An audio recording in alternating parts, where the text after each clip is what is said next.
sangat nyaman, penyidiknya Pak Alfred sangat baik, dan saya tidak kedinginan karena ruangannya sudah lebih hangat, mendapatkan kopi dan juga makan siang gado-gado cemara, sehingga sangat baik. Hanya tadi agak sedikit tersendat karena persoalan jaringan. Dan untuk itu dari sekitar 21 pertanyaan yang diberikan kepada saya tersebut berkaitan dengan apakah saya kenal baik dengan salah satu yang ditetapkan tersangka, saudara Harno. Dan saya berikan keterangan bahwa saya tidak memiliki handphone yang bersangkutan, tidak pernah melakukan komunikasi secara intens. Kalau terkait dengan apakah bertemu atau tidak, ya saya kurang ingat karena sebagai sekjen saya bertemu dengan begitu banyak orang. Ya prinsipnya, ya salah satunya mengapa nomor telepon saya itu ada di tempat Pak Harno yang di kemudian hari itu menjadi tersangka. Lalu apakah saya juga mengeluarkan perintah-perintah bertemu terkait dengan urusan proyek-proyek tertentu? Saya katakan bahwa saya tidak melakukan hal tersebut, sehingga seluruh klarifikasi sudah diberikan dengan baik.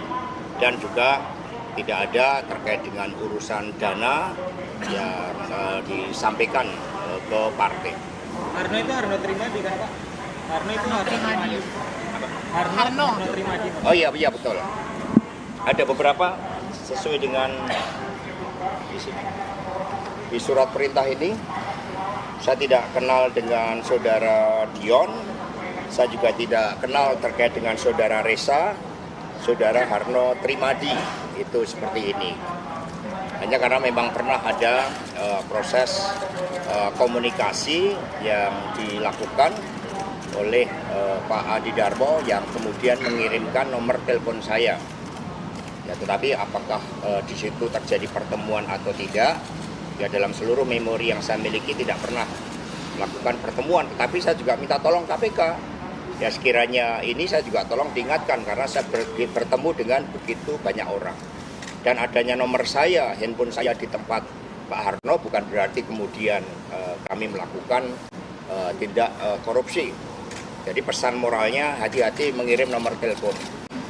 Pak Hasto, tapi salah satu yang dikonfirmasi adalah betul soal aliran dana nggak sih Pak dari Pak Harno tadi kepada... Ya kami nggak pernah berbicara dana. Memang partai kan juga punya fungsi aspirasi, menyerap aspirasi dari masyarakat karena anggota dewan punya tugas-tugas representasi, fungsi aspirasi itu biasa dilakukan.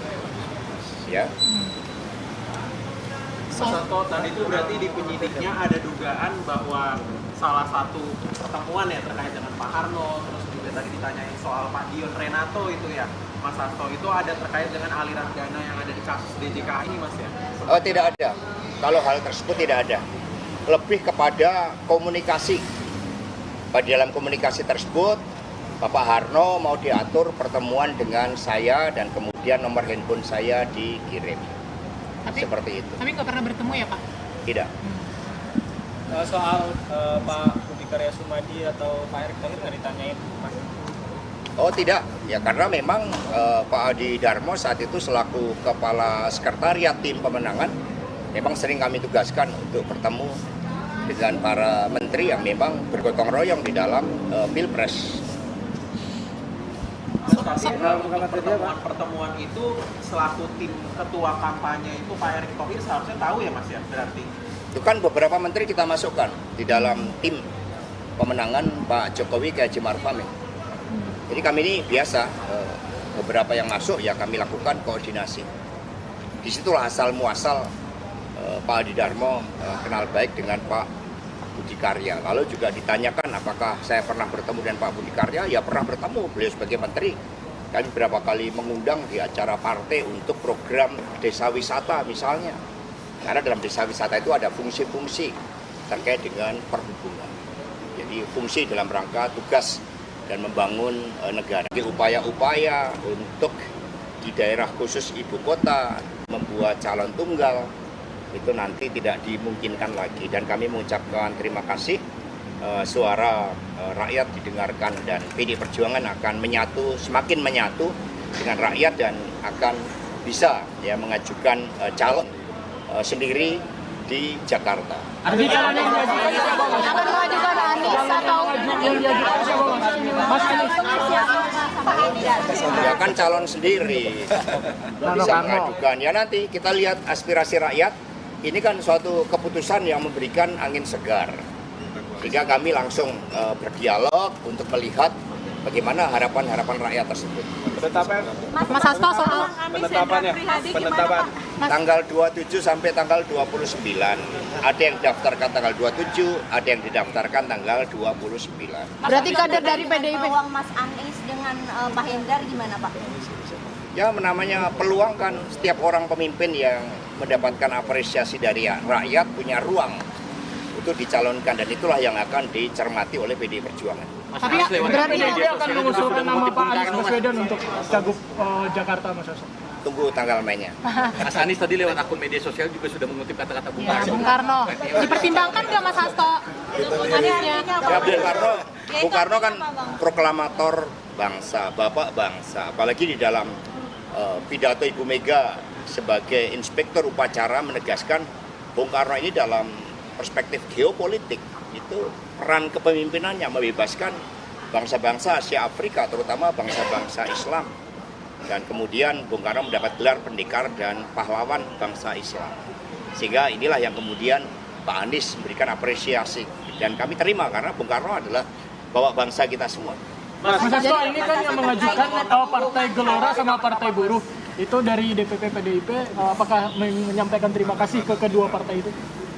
Ya ini selalu keadilan itu akan mendapatkan jalannya. Dan melalui Partai Gelora, Partai Buruh, kami mengucapkan terima kasih. Berarti Mas setelah ini Hasto, akan ada komunikasi lebih lanjut dan lebih intens dengan Pak Anies? Akan lebih lanjut dilakukan komunikasi. Bahkan kemarin Pak Baskara juga sudah melakukan komunikasi. Dengan Pak Anies. Siap lawan 12 partai, Mas. Siap lawan. Kita kan bersama dengan rakyat. Ya, yang kita lawan ini ya mereka ya judi online, ya kita harus lawan. Gembong-gembongnya harus kita lawan.